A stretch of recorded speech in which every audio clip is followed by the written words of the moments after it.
నిర్మల్ జిల్లా ఖానాపూర్లో మోదీ జన్మదిన సందర్భంగా మెగా రక్తదాన శిబిరాన్ని ఏర్పాటు చేశారు. తెలంగాణ విమోచన దినోత్సవాన్ని పురస్కరించుకుని జెండాను ఆవిష్కరించారు.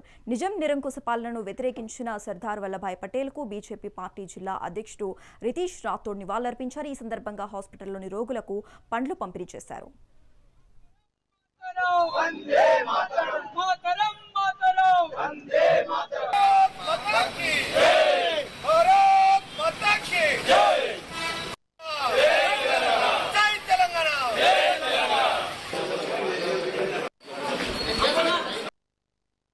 నిజాం నిరంకుశ పాలన, నిజాం ప్రభువుల అకృత్యాలు, వారి అకృత చేష్టల నుండి తెలంగాణ సమాజానికి, తెలంగాణ ప్రజలకు నిజమైన స్వతంత్రాన్ని కల్పించిన ఆపరేషన్ పోలో ద్వారా మనందరికీ, తెలంగాణ ప్రజానికానికి నిజమైన స్వతంత్రం కల్పించిన సర్దార్ వల్లభాయ్ పటేల్ గారికి నివాళులర్పిస్తూ ఈరోజు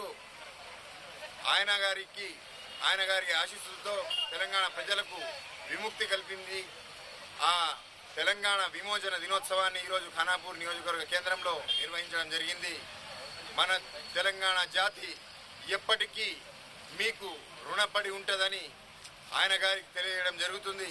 ముఖ్యంగా చెప్పాలంటే నిజాం ప్రభువులు ఈ తెలంగాణ రాష్ట్రాన్ని అన్ని విధాల దోచుకొని మన అందరిపైన అనేక అకృత్యాలను చేయడం జరిగింది. అలాంటి వారి రాక్షస పాలన నుండి మనకు స్వతంత్రం కలిగిన రోజు ఈరోజు.